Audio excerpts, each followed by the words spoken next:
સ્વામિનારાયણ હરે, સ્વામિનારાયણ હરે. તારીખ આજે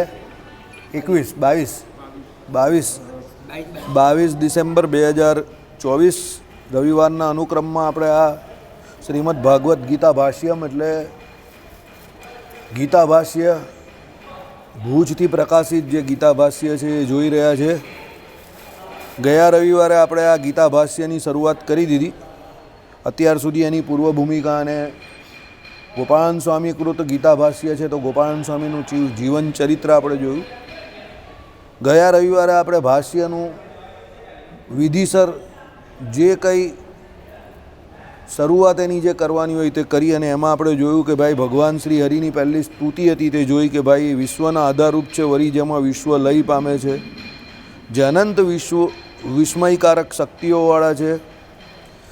જીવોના જે 3 વિભાગ જેવા કે બદ્ધ મુક્ત અને નિત્ય મુક્ત અથવા જીવ ઈશ્વર અને ભમ એમાં વેચાયેલા જે ચિત્ત તત્વની ભીતર રહીને નિયામકનું કાર્ય કરે છે એ આપણે જોયું કે ભાઈ ભગવાન અંતર્યામી પણ 3 પ્રકારના જે જીવો અહીંયા આપણા જેમ 14 લોકના બ્રહ્માંડમાં જે બંધાયેલા છે તે બધો જે મુક્તો જે અક્ષરધામમાં અહીંયાથી મુક્ત થઈને ગયા છે તે, અને બીજા જે નિત્ય મુક્તો જે કોઈ દિવસ આપણા 14 લોકના બ્રહ્માંડમાં પોતાના કર્મે કરીને કે માયાએ કરીને અહીંયા આવ્યા નથી.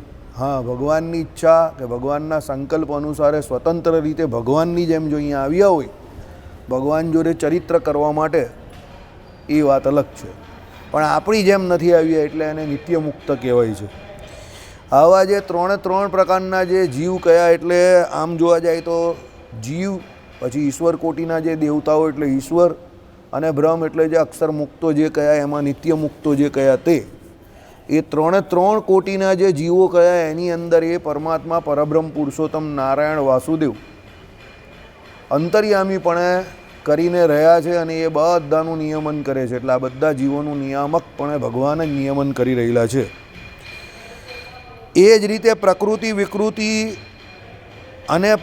વિકૃતિ અથવા તો સત્વ, રજસ અને તમસ એ 3 વિભાગમાં વેચાયેલા અચિત તત્વની ભીતર રહીને નિયામક તરીકે વર્તી રહેલા છે. એટલે ભગવાન ચિત્ત અચિત બંને જે દ્રવ્ય ખરા બંનેના એમ કહે કે ભગવાન નિયામક છે, બંનેનું નિયમન એ ભગવાન કરે છે. એટલે આપણે એવું માનીએ કે ભાઈ કોઈ જગ્યા પર કોઈ પ્રકૃતિને વિશે દુર્ઘટના ઘટે તો ભગવાન કેમ એવું કરતા હોય, પણ ભાઈ પરમાત્માએ આ દુનિયા જે છે ને એને બધું સમતોલપણે રાખવાની છે, બેલેન્સ રાખવાની છે. એટલે જ્યારે જીવ જે છે તે ભગવાનની ઈચ્છાની વિરુદ્ધ એટલે શાસ્ત્ર ઈચ્છા વિરુદ્ધ કે શાસ્ત્રોમાં જે પ્રમાણે કહ્યું હોય એની વિરુદ્ધ વર્તે ત્યારે પરમાત્મા પોતે જે માયાની અંદર ચિત્ર વિચિત્ર પ્રકારની જે ઘટનાઓ છે તે ઘટાવે છે. એવી આ જગતમાં કોઈ ઘટના નથી કે જે ભગવાનની જાણ બહાર થતી હોય. ભગવાનને સમસ્ત ઘટનાઓ જે છે તે બધી જાણ છે જ, સમજો. અને પરમાત્માના જાણપણા હેઠળ જ એ બધી ઘટનાઓ ઘટે છે. એટલે જે માયા જે કઈ સત્વ, રજ અને તમ એ 3 ગુણવાળી એ માયામાં જે ચિત્ર વિચિત્રપણું જે કંઈ છે એ પણ ભગવાનને લીધે છે. એટલે ભગવાન એનું પણ નિયમન કરી રહ્યા છે. વળી જે અપાર આનંદના આધાર ભગવાન જે છે તે કેવા છે તો સતચિત આનંદ, બરાબર. એટલે આનંદ ઘન પરમાત્માને કયા છે, આનંદનો સમુદ્ર છે એટલે એમને અપાર આનંદ કયા. કારણ કે ભગવાનમાં જે આનંદ રહ્યો છે તે અનવધિક અતિશય છે, એનો કોઈ અવધિ નથી.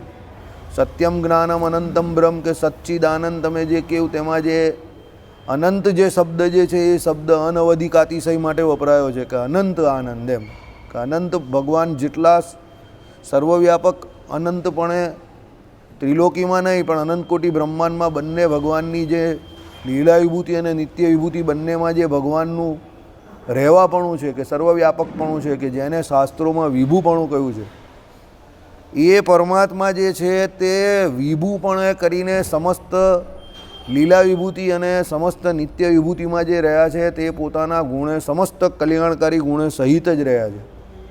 એવું નથી કે ભગવાન રહ્યા છે અને ભગવાનના ગુણો જે છે તે ઘડીકમાં ભગવાનથી થોડાક છેટા હોય કે જુદા હોય કે એવું નહીં. જ્યાં ભગવાન જેટલા છે એટલા ભગવાનના ગુણ પણ ભગવાનની સાથે જ રહ્યા છે. આનો મતલબ એવો થાય કે ગુણી ભાવ જે કંઈ છે તે એવી રીતે છે કે ગુણી જ્યાં હોય ત્યાં એના ગુણ એની સાથે જ રહ્યા હોય પરંતુ આત્મા પણ ગુણી તરીકે શાસ્ત્રોમાં વર્ણવેલો છે, પણ આત્મામાં જે ગુણ જે કયા છે તે સમજો કેવા છે.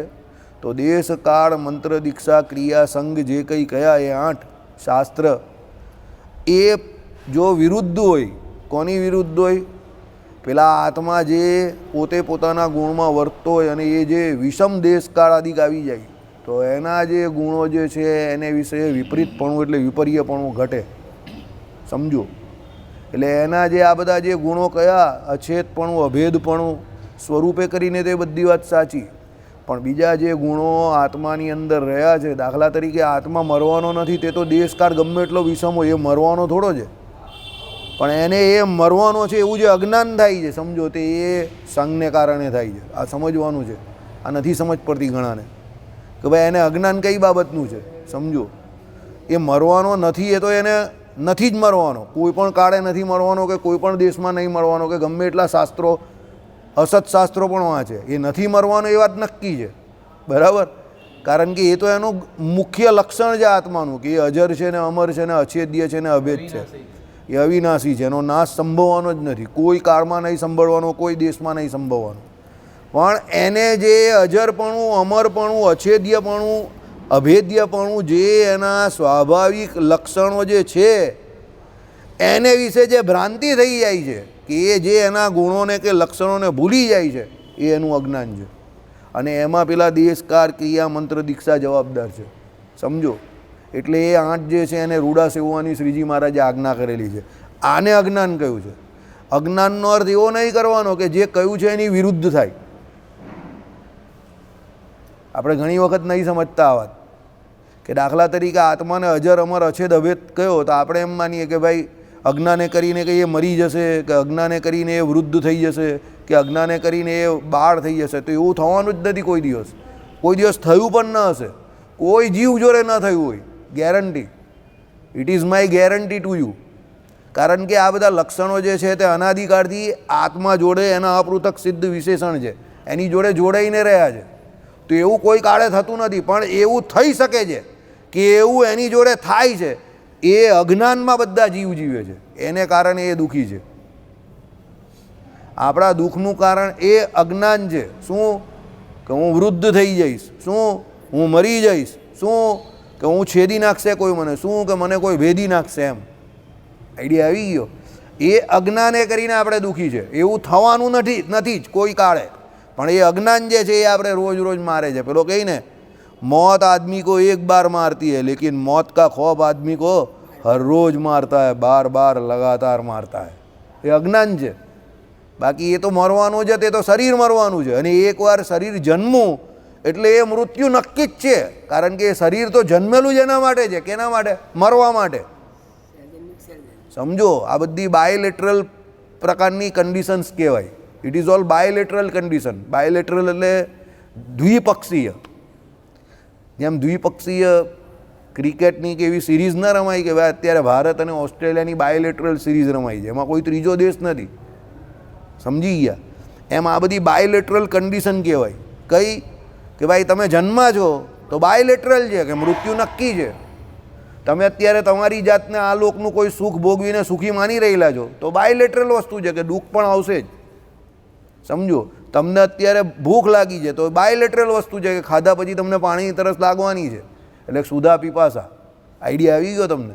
એટલે કહેવાની વસ્તુ શું છે કે આ બધું જે અજ્ઞાન છે એ અજ્ઞાનનો ભય જે છે એ ભય જે છે તે પણ પાછું અજ્ઞાન છે. અજ્ઞાનનો ભય છે એ અજ્ઞાન છે અને ભય પોતે પણ અજ્ઞાન છે. એને કરીને એ જીવ જે છે એ દુઃખી થાય છે. એ દૂર કરવા માટે આ ગીતા જ્ઞાન બહુ જરૂરી છે. એટલે ભગવાન શ્રી કૃષ્ણએ એ અર્જુનજીને એ ગીતા જ્ઞાન એટલે જ આપ્યું છે. અર્જુનજી તો ખાલી સંવાદ માત્ર છે. હકીકતમાં એ આપણા માટે જ છે. અર્જુનજીને જ્ઞાનની જરૂર નથી, એટલી આપણે વધારે જરૂર છે. બરાબર? ચાલો. એટલે ભગવાન જે છે તે અપાર આનંદના આધાર છે, જેમાં અનહદ શુભ ગુણોનો નિવાસ છે. અપહત પાપમાં જે ભગવાનને કયા તે અપહત પાપમત્વાદી જે ગુણો કયા એટલે શું છે? શુભ, સદા જે કલ્યાણકારી ગુણો ભગવાનની સાથે રહ્યા છે. અને માયાના સત્વરજ અને તમ એ 3 ગુણ ભગવાનમાં કોઈ કાળે નહીં રહ્યા. યત્ર ત્રિસર્ગો મૃષા. બરાબર? ભાગવતજીમાં જે આવે છે શરૂઆતમાં જ તે. એટલે શુભ ગણો ભગવાનમાં ગુણોનું જે ગુણપણું છે તે ભગવાનને લઈને છે, શુભ ગુણો જે છે તેનું શુભપણું ભગવાનને લઈને છે, કારણ કે ભગવાન જે છે તે કેવા છે? સર્વ શુભને કરનારા છે. સમજો? એટલે કોઈ એમ કહે કે ભાઈ એ બહુ સારો માણસ છે, બહુ સારો માણસ છે, બહુ ગુણીયલ છે, પણ જો એ ભગવત ભક્ત ન હોય તેના ગુણ બેકાર છે, એના ગુણ કંઈ કામના નથી. પણ કોઈ વ્યક્તિ કદાચ બીજા કોઈ ગુણ એનામાં ઓછા વધતા હોય, સમજો, પણ જો ભગવત ભક્ત છે તો એનામાં જેટલા ગુણ છે તે બધા ગુણ એના શોભાયમાન છે. કેમ? એક ભગવત ભક્ત છે ને એ ગુણે કરીને એ શોભાયમાન છે, એટલે વાત પૂરી થઈ ગઈ. આઈડિયા આવી ગયો? એટલે સૌથી મોટો ગુણ કયો છે? ભગવાનના ભક્ત હોવું એ આપણા માટે સૌથી મોટો ગુણ છે. બીજા બધા ગુણ તો કેવા હોય છે? કદાચ આ લોકમાં ઓછા વધતા પ્રમાણમાં હોય, બરાબર? એટલે શુભ ગુણ જે છે તે બધા ભગવાનને આશરીને રહ્યા છે. એવા ધામરૂપ, બરાબર, નિષેધ વેદત્રયીના શિરોભાગ રૂપ વેદાંતથી જાણવા યોગ્ય, બરાબર? વેદત્રયીના શું કયા? ભગવાનને શિરોભાગ રૂપ વેદાંતથી. વેદાંત એટલે શું છે? ઉપનિષદો. તો ભાઈ ભગવાનની સૌથી વધારે ચર્ચા કશામાં કરી હોય તો એ ઉપનિષદોમાં કરેલી છે. વેદોનો જે અંત ભાગ જે છે તેમાં, એમાં એ ભગવાન જાણવા યોગ્ય તેવા કોણ હવે? એ ભગવાન તો શ્રી સ્વામિનારાયણ ભગવાન. અહીંયા ઈષ્ટદેવની સ્તુતિ કરી ગોપાળન સ્વામીએ. તે અમારા હૃદયમાં નિવાસ કરો. એટલે ભગવાન શ્રી હરિને એમણે પહેલાં બોલાવી દીધા. કેમ બોલાવ્યા? આ શું કહેવાય? મંગળાચરણ કહેવાય. કોનું મંગળાચરણ કર્યું? પોતાના ઈષ્ટદેવનું મંગળાચરણ કર્યું. કેમ? ભાઈ શ્રીમદ ભાગવદ્ ગીતા નામનું એક સૌથી મોટું શાસ્ત્ર એની શરૂઆત કરી છે ગોપાળન સ્વામીએ. તો પોતે ભગવાનને તો બિરાજમાન કરે ને. કોઈ પણ શુભ કાર્યની શરૂઆત કોનાથી થાય? શુભસ્તુ, પરમાત્માથી થાય, બરાબર? એટલે ભગવાન શ્રી હરિની અહીંયા સ્તુતિ કરી. જે પરમાત્માના પાદારવિંદના મધુર રસ પ્રાપ્ત કરીને તૃપ્ત થયેલા સંતરૂપી ભમરાઓ હવે મુક્તિરૂપી સૌરભના આનંદ પ્રતિ પણ લોભાતા નથી, તે ધર્મપાદ એવા શ્રી સ્વામિનારાયણ ભગવાનને હું વંદન કરું છું. ભાઈ હવે એ ભગવાનના ચરણારવિંદના આશ્રિત, સમજો, તો એ આશ્રિત કોણ છે? તો ભગવાનના જે સાધુ સંતો જે ભગવાનની શરણે ચાલ્યા ગયા છે તે બધા. તો એ લોકો ધર્મ અર્થ કામ તો ભગવાન પાસે નથી ઈચ્છતા, પણ મુક્તિ પણ નથી ઈચ્છતા. તો ભાઈ મુક્તિ નથી ઈચ્છતા તો શું ઈચ્છે છે? બરાબર, કંઈક તો ઈચ્છે ને ભગવાન પાસેથી. તો ભાઈ મુક્તિ નથી ઈચ્છતા એનો અર્થ અહીંયા એવી રીતે લેવો કે ભાઈ પ્રથમના 43માં વચનામૃતમાં કહ્યું એ પ્રમાણે શું શ્રી કૃષ્ણ સેવા મુક્તિશ્ચ ગમ્યતામ, તો એ ભગવાનની સેવા જે છે એને જ ભગવાને મુક્તિ માનેલી છે. સમજુ? તો એ ભગવાનની સેવા એને મુક્તિ માનેલી છે, એટલે એ ભગવાનની સેવા જ ઈચ્છે છે. અને એ સેવા ભગવાનની કરે આ લોક અને પરલોકને વિશે, તો મુક્તિ તો એ સેવામાં જ છે. એટલે એમને મુક્તિ જે છે તે સેવા ગર્ભિત સહેજે સહેજે પ્રાપ્ત થઈ જાય છે. પણ જો ભગવાનની સેવા ન મળતી હોય, એટલે ભગવાનનો પ્રત્યક્ષ અનુભવ ન થતો હોય, તો એવી તો મુક્તિ પણ નથી જોઈતી, બરાબર? એટલે જે ચતુર્ધા મુક્તિ કહી એ મૂર્તિને પણ ભગવત ભક્ત સ્વીકારતો નથી. પ્રથમના 43માં વચનામૃતમાં જોઈ લેજો ચતુર્ધા મુક્તિ કોને કહેવાય. એ છતાં આપણે એક લાઈનમાં કહી દઈએ. ચતુર્ધા મુક્તિમાં 4 પ્રકારની મુક્તિ કહે. એમાં પહેલી સારૂપ્ય, એટલે ભગવાન જેવું જેમ કે રૂપ પ્રાપ્ત કરવું તે. બીજી આવે સારિસ્ત, એટલે ભગવાન જેવું જે ઐશ્વર્ય પ્રાપ્ત કરવું તે. ત્રીજી આવે સામીપ્ય, એટલે ભગવાનની સમીપમાં રહેવું તે. અને ચોથી કઈ રહી ગઈ? એક એ તો આવી ગયું સારું પેક, સાલોક્ય, એટલે ભગવાનના ધામમાં જવું તે. હવે આ 4 પ્રકારની મુક્તિ જે છે તે હકીકતમાં સેવા ગર્ભિત છે. જો તમે સેવા ઈચ્છો તો આ 4 બળાત પ્રાપ્ત થઈ જ જાય છે. પણ જો ભગવાનની સેવારૂપી મુક્તિ ન મળતી હોય અને આ 4માંથી જો કોઈ એક મુક્તિ મળતી હોય તો ભગવાનનો ભક્ત એને પણ સ્વીકારતો નથી. એટલે એવી મુક્તિની અહીંયા ના પાડેલી છે. બાકી ભગવાન શ્રી હરિએ વચનામૃતમાં ચોખ્ખું કહ્યું કે ભગવાનનું ભજન કરે તો ભગવાનની પ્રસન્નતા તો ઈચ્છવી, અને એ પ્રસન્નતાનું ફળ શું છે? તો મોક્ષ છે. એટલું તો જીવે ઈચ્છવું, નહીં તો એની ભક્તિ તમોગુણી કહેવાય છે, બરાબર? તામસી કહેવાય છે. ચાલો, એટલે એ ભગવાન જે છે ધર્મપાદ. ધર્મપાદ કેમ કહેવા ભગવાન નહીં? આ કે ભગવાનના ચરણારવિંદ જે છે એમને આશરે કોણ રહેલો છે? ધર્મ રહેલો છે. એટલે એવા સ્વામિનારાયણ ભગવાનનું હું વંદન કરું છું. શ્રી સહજાનંદ સ્વામીનું ધ્યાન કરીને સંત વૃંદની પ્રસન્નતા અર્થે હું ગોપાળાનંદ ભગવાન શ્રી કૃષ્ણ ભાવને પ્રગટ કરતી શ્રીમદ ભાગવતની ટીકાની રચના કરું છું. એટલે શું કહ્યું? પહેલાં ભગવાનનું ધ્યાન કર્યું અને પછી ભગવાન પાસે આજ્ઞા લીધી. અને સંત વૃદ્ધની પ્રસન્નતા માટે હવે ભગવાનની આજ્ઞા લીધી તો કંઈ ભગવાનને રાજી તો કરવાના છે, પણ ભગવાનને ગીતા નહીં સંભળાવવાની. કારણ કે ભગવાને ઓલરેડી એ ગીતા તો કંઈ જ છે, તો ભગવાનને સંભળાવવાથી કોઈ ફાયદો નથી. તો કોને સંભળાવે છે? તો સંત વૃંદોને. કે ભાઈ જેમ ભગવાને અર્જુનજીને સંભળાવેલી તેમ અમે એમ કહીએ કે આ સંત વૃંદો જે છે એમને સંભળાવવા માટે આ સ્વામિનારાયણ ભગવાન જે છે, જે શ્રી કૃષ્ણ ભગવાનની ભાવને પ્રગટ કરતી ગીતા. ગીતા શું છે? તો શ્રી કૃષ્ણ ભગવાનને એમ કહે કે હૃદયના જે અભિપ્રાય છે, હૃદયગત અભિપ્રાય તે છે. તો એ એમ કહે કે હૃદયગત અભિપ્રાય જે શ્રી કૃષ્ણ ભગવાનનો ગીતામાં કયો છે એ સંત વૃંદોને જણાવવા માટે એ સ્વામિનારાયણ ભગવાન અમે આ ગીતાની રચના કરીએ છીએ. સ્વામિનારાયણ ભગવાન અને શ્રી કૃષ્ણ ભગવાનની એકતા બતાવી કે ભાઈ એ શ્રી કૃષ્ણ ભગવાન તમારું જ બીજો, તમારો જ આગળનો અવતાર છે અને તમને તો સંભળાવવાનો કોઈ મતલબ નથી, કારણ કે તમે પોતે જ ગીતા બોલ્યા છો. તો આ સંત વૃંદો જે છે એમને પ્રસન્ન કરવા માટે શ્રી કૃષ્ણ અવતારમાં તમે જે ગીતા કહી અર્જુનજીને, એની અમે પાછી ફરીથી રચના કરીએ છીએ. એટલે ભગવાન પાસે અહીંયા પરમિશન માંગી, બરાબર, એક પ્રકારની, કારણ કે પ્રત્યક્ષ સ્વામિનારાયણ ભગવાન હાજર હતા ને, એટલે એમની પરમિશન માંગી. કોણે માંગી? ગોપાળાનંદ સ્વામીએ. વિષમ સંજોગોમાં ઉત્પન્ન થયેલા સ્નેહના દોષના કારણે પ્રગટેલી, કરુણાને કારણે ધર્મથી વિભ્રાંત થયેલા ચિત્તવાળા. આ બહુ સરસ વાત છે. શું કહ્યું? વિષમ સંજોગોમાં ઉત્પન્ન થયેલા સ્નેહના દોષને કારણે. સમજો કોને થયેલી આ વિષમ સંજોગોને કારણે? કોને થયેલી? અર્જુનજીને તો થયેલી, બીજા પણ કોઈને થયેલી? બીજા પણ કોઈને થયેલી.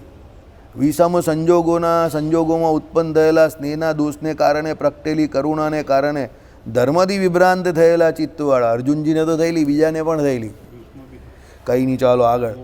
કાર્ય અકાર્યના વિવેકમાં મૂઢ થયેલા, પૂજનીય વડીલજનોની થનારી હત્યાને કારણે અત્યંત ભય પામેલા અને પરિણામે ઉદાસ થઈ ગયેલા અર્જુનને શ્રી વાસુદેવ શ્રી કૃષ્ણે કર્તવ્ય રૂપ ધર્મમાં જોડતા અખિલ જગત માટે પરમ હિતકારી ગીતાશાસ્ત્ર સંભળાવ્યું.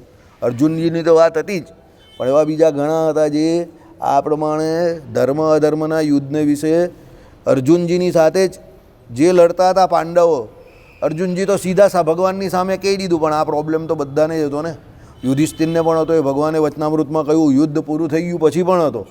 સમજો, એટલે અર્જુનજીને સંબોધીને કહે એટલે અર્જુનજીને તો છે જ, પણ એની જોડે બીજા ઘણા બધા હોય છે જે બધાને આ પ્રમાણે વિષમ સંજોગોને કારણે શું થઈ જાય છે? કરુણા એટલે દયાભાવ પ્રગટે છે. કોના પ્રત્યે? જે શરીરના સંબંધીઓ છે એના પ્રત્યે. અને એને કારણે એ જે એનું કર્મ એટલે એની ફરજ જે છે એ ફરજ ચૂકી જાય છે અને અધર્મને વિશે પ્રવર્તે છે. કાર્ય અકાર્યના વિવેકમાં મૂઢ થયેલા, એને એનો કાર્ય જે છે કે અકાર્ય એટલે જે ન કરવા લાયક, એમાં સમજ નહીં પડતી. કેમ? મોહ પામી જાય છે. એટલે અહીંયા એનો વર્ણાશ્રમ ઉચિત જે ધર્મ જે છે એ ધર્મથી એ વિરુદ્ધ આચરણ કરવા માટે પ્રવર્તે છે. કેમ? એને પેલો સ્નેહ થયો છે, મોહ થયો છે, એને કારણે પોતાના સંબંધીઓને વિશે સ્નેહ થયો છે. એટલે પોતે જે એની જોડે યુદ્ધ કરવાનું એ જે સૌથી ભારે કપરું કામ છે એનાથી દૂર ભાગવા માંગે છે, બરાબર. એ જે છે તે શું છે? એને મૂઢપણું આવી ગયું. કોને કારણે? મોહને કારણે, બરાબર. પૂજનીય વડીલજનોની થનારી હત્યાને કારણે. ભાઈ પિતામહ ભીષ્મ કે આચાર્ય દ્રોણ કે બીજા જે કોઈ શૈલ્ય આદિ જે કોઈ વડીલજનો હતા સામેના પક્ષમાં યુદ્ધમાં, એ બધાની હત્યાનો જે કોઈ બોજો જે છે તે આપણી ઉપર આવી જશે એ પ્રમાણે ભય પામેલા અને પરિણામે ઉદાસ થઈ ગયેલા કે ભાઈ આ બધું કરવાનું કોના માટે? તો આ લોકની એક ગાદી માટે, રાજ માટે, જમીન માટે, એના માટે જ આ બધું કરીએ છીએ ને, એટલે ઉદાસ થઈ ગયા, બરાબર. કોણ? અર્જુનજી. તો હા, હવે આ જે અમને થયું ને એ એમનો દૈવી સ્વભાવ બતાવેલો છે કે ભાઈ દૈવી જીવ હોય તેને કોઈ બીજા કોઈ વ્યક્તિઓને દુઃખ પમાડીને કદાચ કંઈ પ્રાપ્ત કરવાનું આવે તો એમાં એને પણ દુઃખની પ્રાપ્તિ થાય. જે આસુરી છે એને એવી કંઈ અસર નહીં થતી, જે દૈવી છે એને અસર થાય. જો જે ઘણી વખત એવું થઈ જાય, મને આવું ખાસ થાય છે, મને કોઈની જોડે નાની સૂની પણ બોલાચાલી થાય ને તો પછી મારા મગજમાં એ ભમ્યા કરે. મને થાય કે ખોટું બોલીએ, એના કરતાં બે શબ્દ સાંભળી લીધા હોત ને તો સારું થાત, કે એનો ઉભરો હોત તો નીકળી જાત. સમજો. પણ પછી આપણાથી શું છે, તાત્કાલિક રિપ્લાય અપાઈ જાય ને, જવાબ આપી દઈએ. જવાબ ભલે સાચો હોય કે ખોટો હોય એ અહીંયા મેઇન વસ્તુ નથી, કે આપણે સાચા છે કે ખોટા છે એ પણ અહીંયા મુખ્ય બાબત નથી.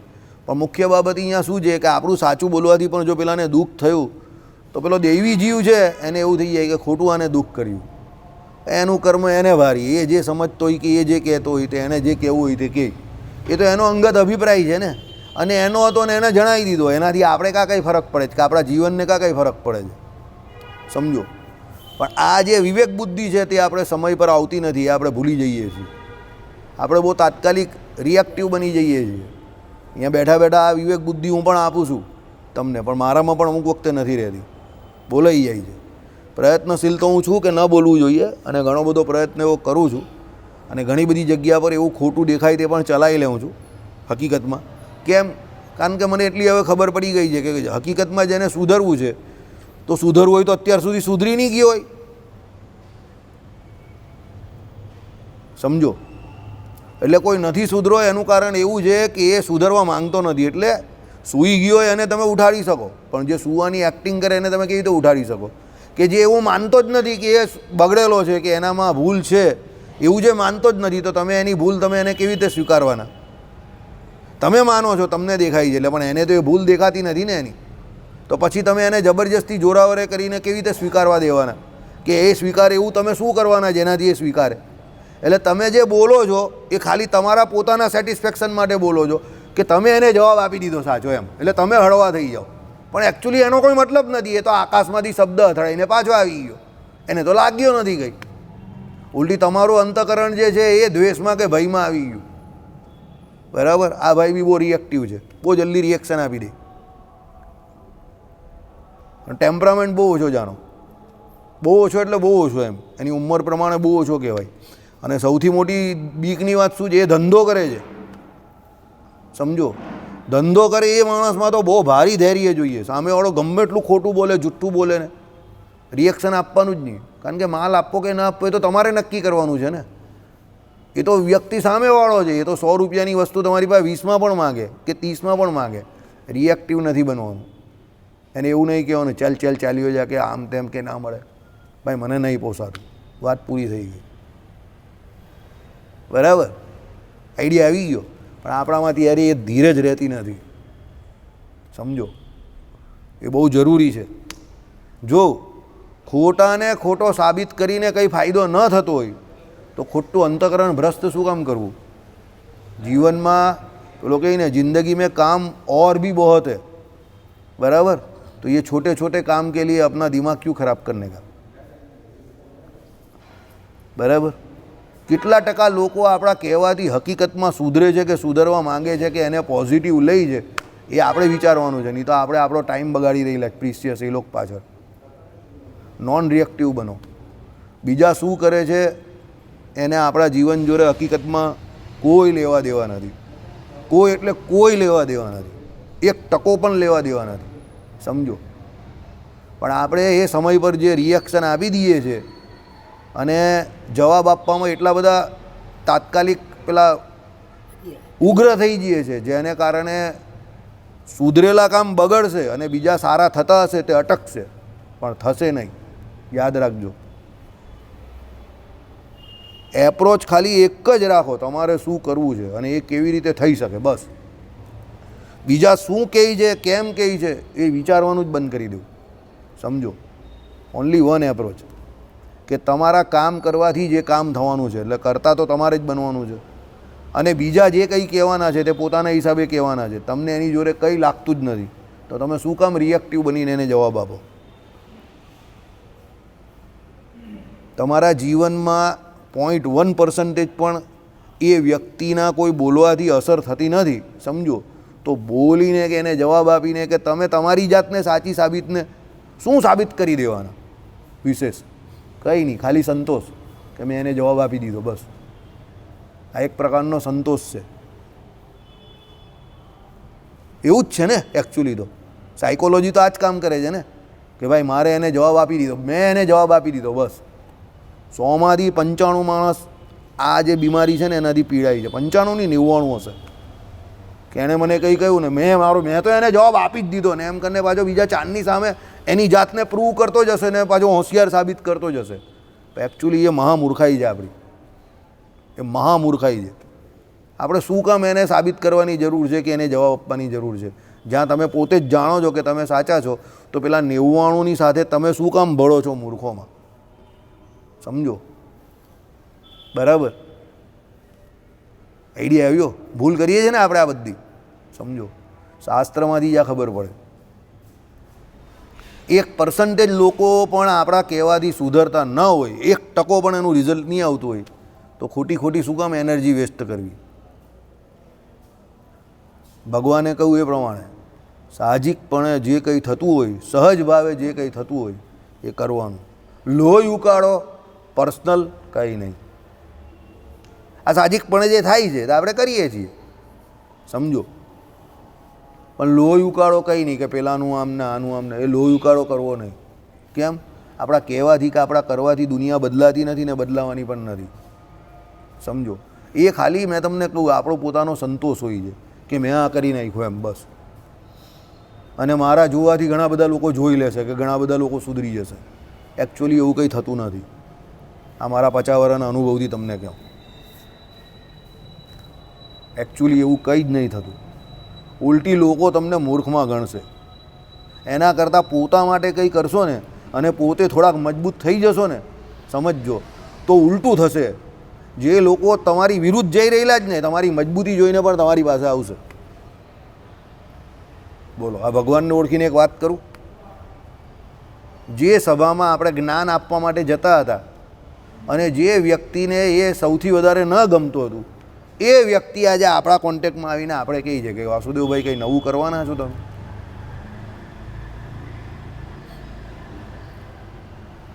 જેણે સૌથી પહેલો સૌથી મોટો વિરોધ કરેલો, અને આ વાત બહુ જૂની પણ નથી, 1-1.5 વર્ષ જૂની જ વાત છે. જેને નહીં ગમતું હતું એ કહે કે અમારી સભામાં જ્ઞાનવાળું શક્ય જ નથી.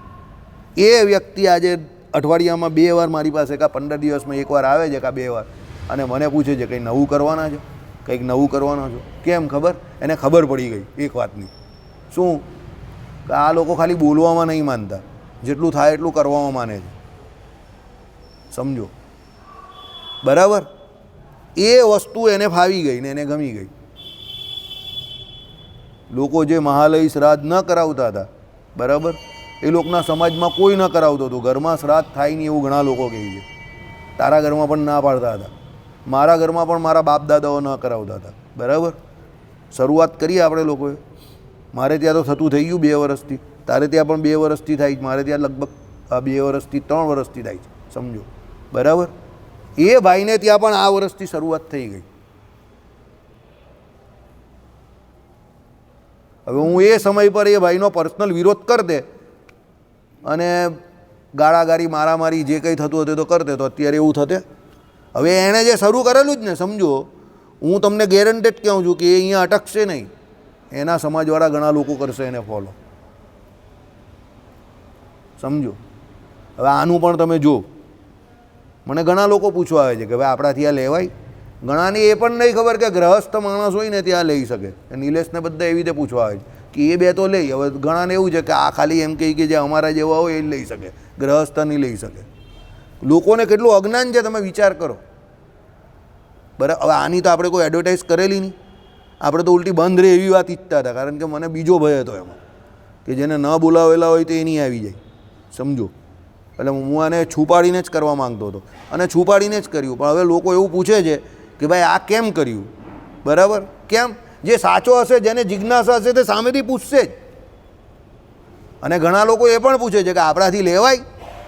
એ પણ પૂછી જાય છે. કેમ? એ લોકોને બિચારાઓને ખબર નથી કે લેવાય કે ના લેવાય. પણ જે જેન્યુઅન હશે એ જ પૂછશે, જે જેન્યુઅન ન હશે તે ના પૂછશે. તો હવે એ પૂછવા આવે છે, સમજો. એ કેમ પૂછવા આવે છે ખબર? તમે કર્યું ને સાચું એટલે પૂછવા આવે છે. એટલે એનો મતલબ શું થયો? તમે કોઈ વસ્તુ બોલીને બગાડો એના કરતાં કરવી વધારે જરૂરી છે. આ જીવનના અનુભવ પરથી તમને કહું.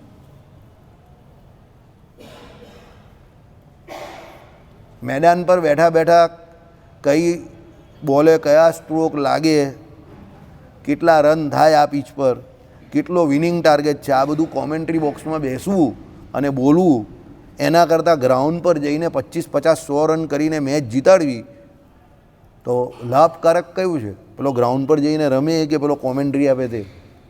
પેલો ગ્રાઉન્ડ પર જઈને રમે એના કારણે જ પેલો કોમેન્ટ્રી આપે જ ને. પેલો ગ્રાઉન્ડ પર જઈને રમે નહીં તો પેલો કોમેન્ટ્રી કોની આપવાનો?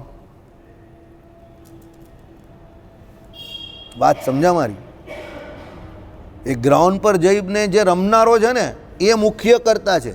પેલો કોમેન્ટ્રી આપનારો પણ કરતા તો છે, પણ એ બધા ગૌણ કરતા છે. કેમ? પેલો રમે છે તો પેલો કોમેન્ટ્રી આપી શકે છે ને. સમજો. એટલે આઈડિયા આવે છે હું તમને જે કહું તેની.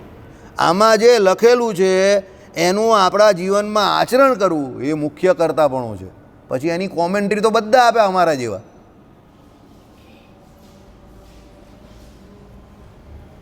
સમજો. એટલે આની કોમેન્ટ્રી જે અમારા જેવા આપે છે એ મુખ્ય કામ નથી. એ તો ઘણા બધા આપે છે આખા ભારતને વિશે, પણ એને જે આચરણ કરે છે, જેના આચરણમાં છે એ મુખ્ય કર્તા છે. કે એનું જોઈને બીજાને થાય કે ના આટલું કરી શકે છે તો આપણાથી પણ થઈ શકે છે, આપણે પણ કરી શકીએ છીએ. આઈડિયા આવી ગયો. એટલે ગીતાજીમાં આ શીખવાનું છે.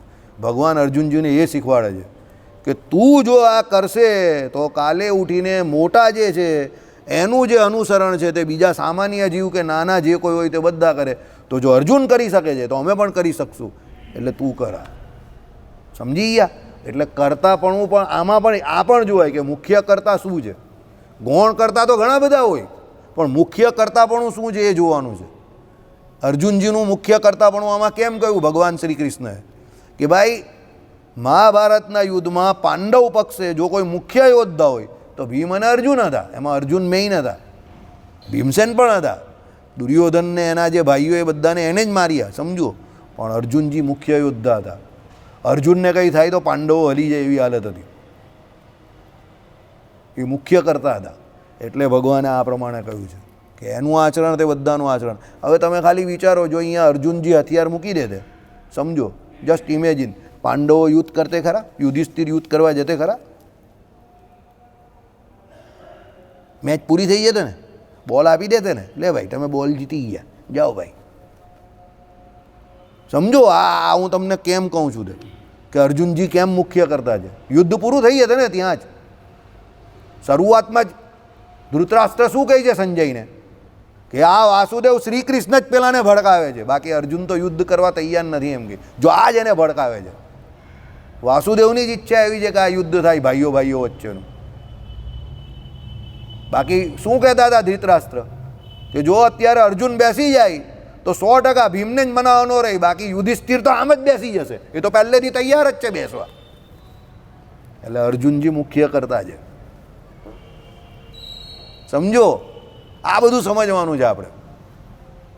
એમ આપણું ઘર હોય, સમજો, એ ઘરમાં 4 કે 5 મેમ્બર હોય, પણ એમાં જે ઘરનો પાલક છે એટલે પોષ્ય વર્ગને જે પોષે છે, પોષક, એ મુખ્ય કરતા છે. એના ઘરમાં જે કંઈ ચલાવવાનું છે તે એણે ચલાવવાનું છે. એવું નહીં કે એણે બીજાને ફોલો કરવાના છે. સમજો મનીષભાઈ, તું મુખ્ય કરતા છે. તારું ઘર તારે ચલાવવાનું છે. એટલે તારી એ જવાબદારી છે કે તારા ઘરમાં કેવી રીતે ધર્મનું પાલન પોષણ થાય, કે બીજા લોકો જે છે તે ધર્મનું અનુસરણ કરીને કેવી રીતે આ ધર્મના માર્ગમાં આવે. કારણ કે તું મંદિરે આવે છે ને, એ લોકો થોડા રોજ આવે છે. તો એકચ્યુઅલી શું હોવું જોઈએ? તારા થકી એ લોકો તારું અનુસરણ કરવા જોઈએ. પણ થાય શું છે? ઉલટું થાય છે. તારે ત્યાં એટલે એવું તારી વાત એકલાની નહીં કરતો, બધાને ત્યાં એવી હાલત છે. ઘેર સીતા દુખિયારી એવી હાલત છે. થાય ઉલટું છે કે જે મંદિર આવતો હોય કે જે ધર્મને જાણતો હોય એ બિચારો પોક્કર થઈ જાય, અને પેલા બી જે મંદિર નહીં આવતા હોય કે ધર્મને નહીં જાણતા હોય એ લોકો એના હિસાબે ઘર ચલાવતા હોય, ચલાવે, અને પેલા બિચારાને બધું ચલાવવા પર મજબૂર કરી નાખે. સમજો.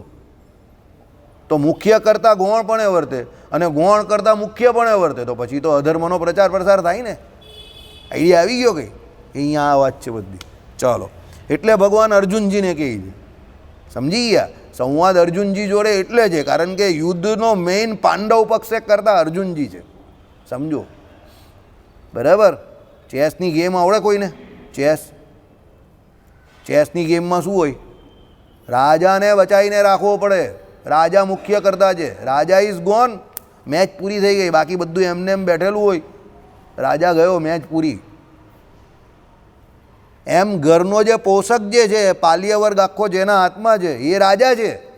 સમજજો. એટલે રાજાનું રક્ષણ કરવું પડે, અને રાજાએ ધર્મનું રક્ષણ કરવું પડે. તો ધર્મ રાજાનું રક્ષણ કરે. એટલે થોડી ઘણી ખુમારી રાખવી એમ ધર્મ પાળવા બાબતમાં. હાવ પછી પોકરની એમ બેસી ન જવું. આઈડિયા આવી ગયો? થોડીક ખુમારી રાખવી ધર્મ પાળવાનો જ મારે એ બાબતમાં એમ. બરાબર. અને એમાં ખુમારી આપણે રાખવાની છે. પાછું આમાં એવું જ છે, રિએક્ટિવ બનીને બીજાને બતાવવાની નથી, એ આપણે રાખવાની છે. અને બીજા એનું પાલન કરે વળે કરીને કેવી રીતે કરે એના માટે બુદ્ધિ પ્રયોગ કરવાનો છે. સમજો, अपने भेजे का इस्तेमाल कर. એના માટે બાહુબળનો પ્રયોગ નહીં કરવાનો, એના માટે બુદ્ધિ પ્રયોગ કરવાનો છે. અમારા ઘરમાં અમે કર્યું એ પ્રમાણે કે ભાઈ આની પૂજા કરશે તો માર્ક્સ વધારે આવશે, આનું આ કરશે તો પાસ થઈ જશે, આનું આમ કરશે તો એડમિશન થઈ જશે, આનું આ કરશે તો આમ કરીને લોભ લાલચ આપીને મીઠી ગોળી આપીને ધર્મને વિશે પ્રવર્તવાના કે ધીરે ધીરે ધર્મના માર્ગે તો ચડે. બાકી આ જમાનામાં કોઈ ધર્મના માર્ગે ચડવાના નથી. આ બધી પીઝા બર્ગરવાળી છે, સમજો જાત. એટલે એને રોટલા તરફ આપણે લાવવાના છે, એ આપણી ફરજ છે. અને એ આપણે અહીંયા સત્સંગમાં આવીને એટલી ખુમારી કે આપણામાં જો એ ન કામ થાય અને આપણે ત્યાં જઈને પીઝા બર્ગર ખાતા થઈ જઈએ તો પછી ક્યાંથી એ થવાનું કામ? પણ પહેલાં આપણે તો મક્કમ થવું પડે ને. આપણે જ મક્કમ નથી તો કેવી રીતે એ કામ થાય? પ્રોબ્લેમ શું થઈ ગયો છે કે મંદિરે આવનારો પીઝા બર્ગર ખાતો થઈ ગયો, મંદિરમાં રહેનારો પીઝા બર્ગર ખાતો થઈ ગયો, તો પછી બહારના લોકોને કાં કંઈ કહેવાના તમે? સમજો, એકચ્યુઅલી શું હોવું જોઈએ? મંદિરે જે આવે તો ન જ ખાતો હોય અને એના ઘરમાં ખાતા હોય કોઈ કે બહાર, તે પણ એનું આચરણ જોઈને કે ના ભાઈ આ નહીં ખવાય, આ નહીં ખાતો હોય તો તમે જ્યાં જાઓ ત્યાં લોકો એવું કહેવા જોઈએ ભાઈ આ ભાઈ આવે જ ને એ નહીં ખાય બહારનું, એ નહીં ચલાવી લેશે. એમ તમે જાઓ એ પહેલાં જ પેલો બોલો જોઈએ ભાઈ પેલો નહીં ચલાવી લેશે. તમારા પહેલાં તમારું નામ પહોંચી જવું જોઈએ ત્યાં. સમજો કે એ ભાઈ નહીં ચલાવી લેશે, બરાબર. એ જે તમારું નામ જે ચાલે ને એ મેઇન વસ્તુ છે. અહીંયા મંદિરની અંદર આપણે આગળ ભજીયા ઉત્સવ રાખેલો,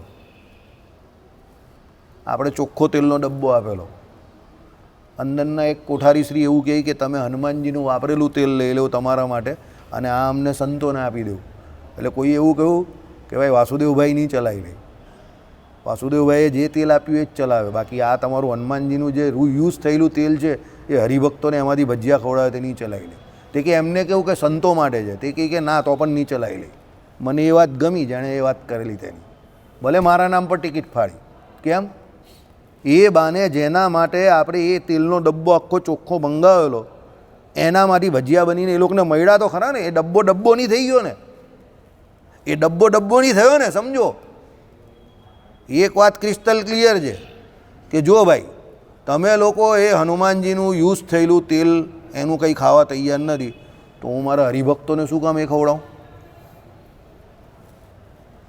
તમે લોકો લાખ રૂપિયાના છો તો છો, આઈ ડોન્ટ માઇન્ડ. તો મારો હરિભગત પણ લાખ રૂપિયાનો ખરો ને મારા માટે તો, ને મેં એના માટે મંગાવેલો જ ડબ્બો. તો એ લોકો જે ખાવા જોઈએ ને ચોખ્ખા તેલનું. સમજો, આ જે ક્લિયરિટી જે છે કે આ જે મજબૂતાઈ જે છે, આ આંતરિક મજબૂતાઈ છે. આની જોડે લડવાનું નહીં હોય, કોઈની જોડે ફાઇટિંગ નહીં કરવાની. આંતરિક મજબૂતાઈ છે, પણ એ મજબૂતાઈ પહેલાં આપણી પોતાની જોઈએ, મક્કમતા. મોદી સાહેબની જેમ બેઠેલા હોય એટલે અમેરિકા જઈને ગરમ પાણી આવે અને એની જોડે જે બેઠેલા હોય એ પણ કોઈ નોનવેજ નહીં ખાઈ શકે. સમજો, બરાબર. પેલા ડાયલોગની જેમ શું, मैं तो ये नहीं करूँगा लेकिन किसी और को करने भी नहीं दूंगा. સમજી ગયા? એમ મોદી સાહેબ અમેરિકા ગયા તો પેલા ભાઈ જે હતા ત્યાંના પ્રેસિડેન્ટ એણે શું કહ્યું? મોદી સાહેબનો ત્યારે નવરાત્રિનો ઉપવાસ ચાલતો હતો, લીંબુ પાણી મંગાવ્યું મોદી સાહેબ માટે. અને પેલા લોકો જે બીજા જે હતા ને એ બધા નોન વેજીટેરિયન, પણ એ લોકોનો પણ જે નાસ્તો મંગાવ્યો એમાં તે દિવસે નોનવેજ પીરસાયું નહીં. કિસી કો ખાને ભી નહીં દૂંગા. આ શું કહેવાય? વ્યક્તિનો પ્રભાવ. પણ આવો પ્રભાવ ક્યારે આવે? કારણ કે એના આચરણમાં છે. માય ડિયર, નેપાળ ગયા ત્યારે પણ પેલા લોકોએ પૂછ્યું સાહેબ કો અંડા ચલેગા? અરે હોય અંડા બંડા નહીં, ખીચડી. તો મોદી સાહેબ માટે ખીચડી બનાવી સ્પેશિયલ, ગુજરાતી ખીચડી આપણી. અને મોદી સાહેબ જોઈએ પેલા બધા પણ ખીચડી ખાતા થઈ ગયા આમ કરતા. ગાય વજાડી વાજા મગન થાય માં રાજા. બરાબર. સમજો, આ શું કહેવાય? માણસનો પ્રભાવ. કિસી ઓર કો ભી કરને નહીં દૂંગા. બરાબર. પાછળ બેકગ્રાઉન્ડ મ્યુઝિક વાગવું જોઈએ. જિંદગી એક વસ્તુ યાદ રાખજો, આપણે જેમ ધારીએ એમ જીવાવી જોઈએ. અને એના માટે કંઈ પેલું વટની કે ઈગો કે અહંકારની જરૂર નથી, ખુમારીની જરૂર છે કે ના આપણે જે કરવા આવેલા છે એ કરવાનું છે અને બુદ્ધિથી કરવાનું છે, બાહુબળથી નહીં કરવાનું, બુદ્ધિબળથી કરવાનું છે. બાહુબળ તો અમેરિકાવાળા પાસે ઇન્ડિયા કરતાં બહુ વધારે છે, બધા મોદી કરતાં બહુ પાવરફુલ વ્યક્તિ છે, સમજો બરાબર. પણ એ કેમ એની સામે હારી જાય છે? કારણ કે એ જે કરે છે તે લોકોને ખબર છે કે એ એની રીતે બરાબર કરે છે, તો આપણે એમાં વચ્ચે આવવું જોઈએ નહીં, બરાબર. પણ એ પોતાનામાં હોવું જોઈએ તો એ થાય, સમજી ગયા? એટલે એવું તમારું કેરેક્ટર બનાવો. પહેલાં કેરેક્ટરમાં દમ જોઈએ, અને બે મોઢાવાળા માણસ નહીં ચાલે એમાં. ઘણાની એવી બે મોઢાવાળી પર્સનાલિટી હોય કે ભાઈ પોતે બધું બન બાનને ચલાવતા હોય અને બહાર પછી બધી મોટી મોટી છોડતા હોય, એમાં મજા નહીં આવે. સિંગલ વર્ડ, અને એ જે વર્ડ બોલ્યા એને પૂરેપૂરું આખી જિંદગી એનું પાલન કરવાનું, બરાબર. તો એ પ્રભાવ તમારામાં ઓટોમેટિક આવે, એ તમારી પર્સનાલિટી જોડે જોડાઈ જાય એમ કે આ માણસ છે તો આ નહીં ચાલવા દે. મોદી સાહેબ બેસ્ટ એક્ઝામ્પલ છે એમાં. ખીચડી ખવડાવી અને નેપાળમાં બધાને, અંડા બી નહીં ચલેગા, ખીચડી, બરાબર. હા, ખીચડી ખાઓ, ચાલો, જય સ્વામિનારાયણ, બરાબર. એટલે વડાપ્રધાન ખીચડી ખવડાવે બહુ મોટી વાત છે, બરાબર. વડાપ્રધાન ખીચડી ખવડાવે, ખીચડી ખાઈને ખીચડી ખવડાવે એટલે બહુ મોટી વાત છે. ચાલો, એટલે અર્જુનને શ્રી વાસુદેવ શ્રી કૃષ્ણે કર્તવ્યરૂપ ધર્મમાં જોડતા. જો આ કર્તવ્યરૂપ ધર્મમાં જોડતા એટલે એ મુખ્ય કરતા છે. શું કહ્યું? અખિલ જગત માટે પરમ હિતકારી, આપણા માટે આખા જગત માટે પરમ હિતકારી કહ્યું છે. આ ગીતા શાસ્ત્ર સંભળાવ્યું, બરાબર. અર્જુનજી તો જાણે જ છે બધું. નર રૂપે ભગવાન નારાયણ ને નર બંને એક જ છે, બંને એક જ ભગવાનની બે મૂર્તિઓ છે, એવું સત્સંગી જીવન ગ્રંથમાં જ કહે છે. પહેલાં નર ભગવાન મળ્યા પેલા સંતોને, પછી નારાયણ ભગવાન મળ્યા. બંનેના રૂપની વાત કરી, બંનેના સ્વરૂપની વાત કરી, ગુણોની વાત કરી, તો બધું સેમ જ આવે છે, નર અને નારાયણ, બરાબર. એટલે એ તો એક જ ભગવાનના બે રૂપ છે. એટલે કંઈ અર્જુનજીને શીખવાની જરૂર નથી ને ભગવાન શ્રી કૃષ્ણને એમને કંઈ શીખવાડવાની જરૂર નથી, પણ આપના માટે છે. એટલે આપણે આ એમના સંવાદ રૂપે કરીને આપણે જાણવાનું મળે. એટલે અર્જુનજીનું સંવાદ રૂપે નામ લખેલું છે એમ માનવાનું તમારે. જે અમૃત સ્વરૂપ અને અજોડ એવા શાસ્ત્રનું ત્રિવિધ ભાવના શમન અર્થે સૌ જનો સેવન કરો, બરાબર. એટલે શું કહ્યું? અમૃત સ્વરૂપ, બરાબર. અમૃત સ્વરૂપ આત્માનું છે, અને અજોડ એવા શાસ્ત્રનું. પાછી આ શાસ્ત્ર પણ એટલે અમૃત છે, કારણ કે આ શાસ્ત્ર તમને અમૃતત્વ આપનારું છે. જીવને જે જન્મ મરણનો ભય જે છે તેનાથી દૂર કરે છે, બરાબર. અને પછી શું કહ્યું કે ભાઈ અને અજોડ એવા શાસ્ત્રનું, આ શાસ્ત્ર જેવું કોઈ બીજું શાસ્ત્ર નથી. ત્રિવિધ ભાવના શમન, બરાબર. અર્થે સૌ જનો સેવન કરો. કર્મયોગ, જ્ઞાનયોગ અને ભક્તિયોગ, આ ત્રણ પ્રકારના આત્યંતિક કલ્યાણકારક માર્ગ ખૂબ સ્પષ્ટપણે આ ગીતામાં શાસ્ત્રમાં ઘોષિત કરવામાં આવેલા છે. આમ ઘણા બધા બીજા અંદર માર્ગ છે, પણ આ ત્રણ મુખ્ય માર્ગ છે: કર્મયોગ, જ્ઞાનયોગ અને ભક્તિયોગ. આ ત્રણ મુખ્ય છે. દરેક જગ્યા પર આની ચર્ચા બહુ વિશેષ આવે, બરાબર. પહેલો કર્મયોગ, એટલે આપણે બધાએ કર્મયોગી બનવાનું છે, પોતપોતાનું જે કર્મ છે તે કરવાનું છે તે. બીજો જ્ઞાનયોગ, કર્મ કરવા માટે જ્ઞાનની જરૂર પડે, એટલે જ્ઞાનયોગ જરૂરી છે, આત્મા પરમાત્મા સંબંધી જ્ઞાન, માયાની વાત. અને ત્રીજો ભક્તિયોગ, કે ભાઈ જ્ઞાનયોગ તો જેને જાણ્યા એમાં ભજન કોણે કરવાનું છે, કોનું ભજન કરવાનું છે, એમાં કોણ વચ્ચે વિલન તરીકે આવે છે, આ બધું ભક્તિયોગમાં આવે, બરાબર. પણ આપણે તો આ બધાથી ઉપર છેલ્લે ક્યાં જવાનું છે? શરણાગતિ તરફ, બરાબર. કારણ કે પ્રપન્નો અસ્મિ સપાતું મામ, બરાબર. આગળ બધી જ જોઈશું, અત્યારે એ બધું ચર્ચા નહીં કરવી. આપ ઉમેરે ભિદ્ય એટલે પરમાત્મા રૂપ ઉપાયમાં એકનિષ્ઠ મુમુક્ષુ જનોના હૃદયને ગમી જાય એવો શરણાગતિ નામનો મોક્ષ માર્ગ ગીતા શાસ્ત્રના અંતે મામેકમ શરણમ વ્રજ નિરૂપવામાં આવ્યો છે. આવી ગયું ને? આ ત્રણ માર્ગ પહેલાં જે છે તે જેને જે પ્રિયો એ માર્ગને અનુસરે, અને આ બધા માર્ગને અનુસરનારા છેલ્લે એ માર્ગ જે છે એની પરાકાષ્ઠા પર પહોંચે એટલે ભગવત પ્રાપ્ત જ થાય છે. પણ સૌથી સરળ માર્ગ કોઈ હોય તો આ મામેકમ શરણમ વ્રજ, ભગવાનની શરણાગતિ સ્વીકારવી એ સૌથી સરળ રસ્તો છે. તેમાં કર્મયોગ, જ્ઞાનયોગ અને ભક્તિયોગ ત્રણેય જો કે અપેક્ષ છે, તો પણ રુચિ ભેદને કારણે ત્રણેયમાંથી એકનું પ્રાધાન્ય પણ માનવામાં આવે છે. આવી ગયું ને? બરાબર. આમ તો શું છે? જો કે ત્રણેય અપેક્ષ છે, બરાબર. ત્રણ એકબીજાની જોડે જોડાયેલા છે, એમાં કોઈ પક્ષ નથી. અપેક્ષ એટલે પક્ષ વગરના એમ. તો પણ રુચિભેદને કારણે, ભાઈ રુચિભેદ હોય ને બધાને, કોઈને ખારું ભાવે, કોઈને ખાટું ભાવે, કોઈને મીઠું ભાવે, એટલે કોઈ કર્મયોગી બને, કોઈ ભક્તિ યોગમાં જાય, કોઈ જ્ઞાન યોગવાળો હોય, તો બધા પોતપોતાના હિસાબે એ યોગને પ્રમાણે ચાલે. કારણ કે જીવ અનાધિકારથી પોતાની પ્રકૃતિને પ્રમાણે જે પ્રમાણના કર્તવ્ય કરતો આવ્યો હોય, કર્મ કરતો આવેલો એ પ્રમાણે એની કર્મયોગમાં કોઈની રુચિ થાય, કોઈની ભક્તિ યોગમાં થાય, કોઈની જ્ઞાન યોગમાં થાય. બરાબર, 800 માણસો એની જ્ઞાન યોગમાં થાય, સમજો. જે એકદમ કામ કરવાવાળો હોય કાઠિયાવાડીઓ એની કર્મયોગમાં થાય.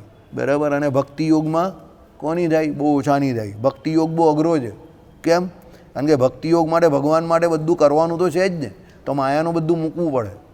એટલે એ તો કાઠિયાવાડી પણ ન ચાલે અને બીજો પણ કંઈ ન ચાલે, કારણ કે માયાનું મૂકવું બહુ અઘરું કામ છે. બરાબર, ચાલો. તો પણ નિષ્કામ ભક્તિમાં નિષ્ઠા ધરાવનારાઓનો શરણાગતિ એટલે માર્ગમાં મોટો આદર છે.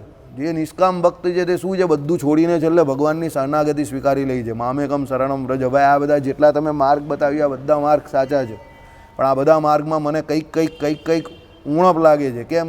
કારણ કે બધામાં પોતે જ કંઈક ને કંઈક કરવાનું છે. પણ આ નિષ્કામ કર્મયોગ જે તમે કહ્યો, શરણાગતિ તમે જે કહી તે અમે આ સ્વીકારી લીધી તમારી. પેલું કહીને કે ભાઈ હું પેલો તણખલું પકડીને નહીં આવીને કહી દઈ કે હું તમારો દાસ છું, મને સ્વીકારી લો એમ કરીને. યુદ્ધમાં પેલો હારી જાય તે તણખલું આમ કરીને પકડી લઈને, બરાબર, અને હાથ ઊંચા કરી નાખે ને, હેન્ડ્સ અપ. તેમાં આપણે હેન્ડ્સ અપ કરીને ભગવાનની શરણે પહોંચી જવાનું. બાકીનું બધું કામ કોણ કરે? ભગવાન કરે. બરાબર, એટલે શ્રેષ્ઠ માર્ગ છે. તેઓને પણ કર્મયોગ વગર ત્રણેયનો ફળ પ્રકારમાં સમન્વય તો છે જ. બરાબર, તેઓને પણ કર્મયોગ વગેરે ત્રણે, એટલે તમે શરણાગતિ સ્વીકારો તો પણ આ ત્રણ છે એ કંઈ છોડવાના નથી. મેં તમને કહ્યું ને આ બધું અંતર્ગત જ આવે છે. કેવી રીતે? તો દાખલા તરીકે આપણે શરણાગતિ સ્વીકારી લીધી, બરાબર, તો પહેલાં કર્મયોગમાં શું આવ્યો? તો સવારે પહેલાં બ્રહ્મ મુહૂર્તમાં તમારે ઉઠવાનું છે. તો કર્મયોગ થયો છે? થયો ને કર્મયોગ? વિધિ નિષેધરૂપ કર્મ તો કરવા જ પડે છે ને તમારે, તો કર્મયોગ તો થયો. બરાબર છે. એના પછી તમારે કયો જ્ઞાન યોગ આવે છે? તો ભાઈ શરણાગતિ આવી તો તમારે શિક્ષાપત્રીમાં આત્મા પરમાત્મા માયા સંબંધી જ્ઞાન તો એ તમારે મેળવવાનું તો છે જ. ભગવાને કહ્યું સત્શાસ્ત્ર રોજ વાંચવાના. જે દ્વિજ છે એને સત્શાસ્ત્ર શું કરવાના છે? ભણાવવાના. કયા? જ્ઞાન યોગ બી આવી ગયો. હવે શું બચ્યું? ભક્તિ યોગ. તો પછી તમે શું કરો છો? એ પછી માનસી પૂજા કરો જ ને પછી તમે કરો શું છો? ભક્તિ યોગ જ કરો છો ને. પણ હવે એ આપણો ભક્તિ યોગ કેવો છે? ભગવાનને સમર્પિત છે.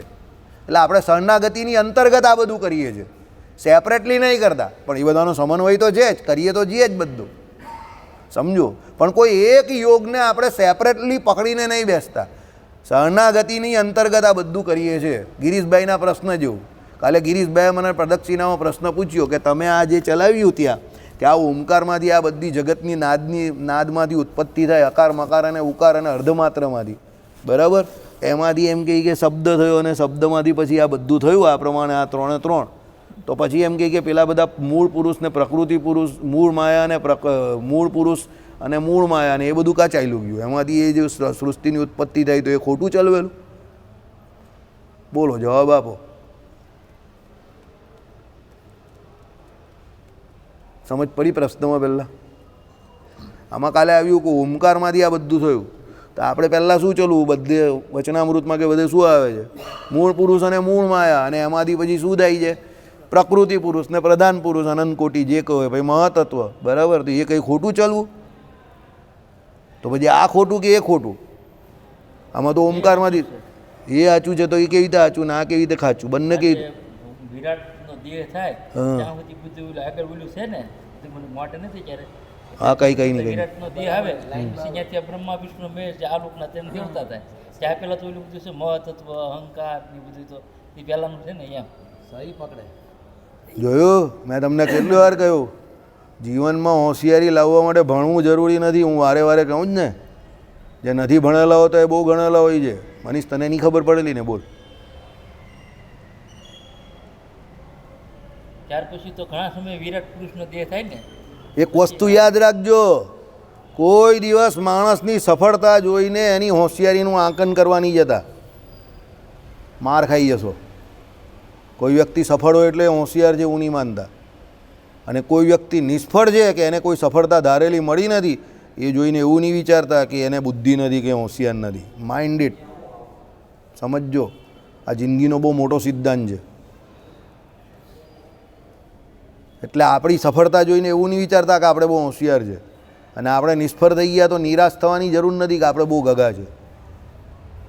બરાબર? એમણે જે વાત કરી તે એકદમ પરફેક્ટ કરી છે. એકદમ પરફેક્ટ એટલે એકદમ પરફેક્ટ. સમજો, લાઇટ ઝપકીને એમને એ બહુ મેઇન વસ્તુ છે. આ ઓમકાર નાદની શરૂઆત ક્યાંથી થાય છે? તો એ તો પહેલાં જો વિરાટ પુરુષના દેહમાંથી થાય છે. સમજો, અને એ વિરાટ પુરુષ જે છે એમાંથી એ ઓમકાર નાદ થાય છે. અને એ વિરાટ પુરુષ ક્યાંથી આવ્યો હતો? પહેલાં મૂળ પુરુષ અને મૂળ માયા, એમાંથી પ્રકૃતિ પુરુષ, પ્રધાન પુરુષ, અને એમાંથી મહતત્વ, એમાંથી અહંકાર, એમાંથી સાત્વક, રાજસ અને તામસ અહંકાર. એમાં તામસ અહંકારમાંથી શું બને છે? પંચ તન્માત્રા અને પંચ ભૂત. બરાબર? તો એમાંથી જે આ શબ્દ, સ્પર્શ, રૂપ, રસ અને ગંધ બને છે, તો એ શબ્દ નામની જે પહેલી તન્માત્રા ખરી, એ શબ્દ જે ખરો તે આ ઓમકાર શબ્દ છે. ત્યાંથી આ બધું આવે છે. બ્રહ્મા, વિષ્ણુ ને મહેશ, એટલે પેલી જે આખી જે છે ને તે કઈ છે? સમસ્તી સૃષ્ટિ છે આખી. તે સમસ્તી સૃષ્ટિ પછી આ વ્યસ્તિ સૃષ્ટિનું નિરૂપણ છે. વિરાટ નારાયણ પછીનું, બ્રહ્માજી આવે પછીનું. સમજો, બરાબર? એટલે પેલો સૃષ્ટિનો પ્રથમ અનુક્રમ છે અને આ સેકન્ડ પાર્ટ છે. આઈડિયા આવ્યો? એટલે પેલું સાચું જ છે. સમસ્તી સૃષ્ટિ સુધીનું જે થયું મહતત્વ, પછી અહંકાર, બરાબર, પછી સાત્વિક, રાજસ અને તામસ અહંકાર, એમાં 24 તત્વ જે બન્યા, અને એમાંથી વિરાટ પુરુષનો દેહ બન્યો, એટલે પછી એમાં વિરાટ ભગવાને પ્રવેશ કર્યો, એટલે વિરાટ નારાયણનો દેહ બન્યો. બરાબર? એમાંથી શું થયું? બ્રહ્મા, વિષ્ણુ અને મહેશ થયા. તો એ જે પછીની જે વાત છે તે આ છે. સમજો, બરાબર? એમાં પછી એવું છે ને કે મુખમાંથી પ્રકટ છે એ બ્રહ્મા છે, એવું છે ને, પ્રકૃતિમાં પ્રકટ છે શિવ જેવું છે ને. એ તો હવે બધું બધે અલગ અલગ લખેલું જ છે, પણ તમને ખબર પડી ગઈ એ જાણીને મને બહુ આનંદ થયો. બરાબર? એ પાછી એમને નહીં ખબર પડશે. બરાબર? ચાલો. બાકી મને ખબર છે કે અહીંયા બેઠેલા 60-70% લોકોને નહીં સમજ પડી હશે. એક બીજી વાત કહું, સસ્પેન્સ ખોલ નાખું. બોલો, સસ્પેન્સ ખોલું? હા, અત્યારે બી 25% લોકોને નહીં સમજ પડી. ના, અત્યારે પણ નહીં સમજ પડી. આ ભાઈએ કહ્યું ને, હજુ પણ 25% લોકોને નહીં સમજ પડી. હું હમણાં પૂછું ને, બોલો, તો અત્યારે બી 25% લોકો એવા નીકળે કે જેને નહીં સમજ પડી. આ બાબતમાં છે ને મને કેમ લાઈટ થઈ, અમારા કાકા થઈ ગયું ને દેહમાં ગયો. એક ગામડા એક ભાઈ પેલા છે ને ભવાવાળા સત્સંગ કરવા આવ્યા. સમજ્યા? આઈડિયા આવ્યો? હજુ પણ 25% લોકોને આ સભામાં બેઠેલા નહીં સમજ પડી. બોલો, આ ભાઈએ દેશી ભાષામાં સમજાવ્યું પછી. બરાબર?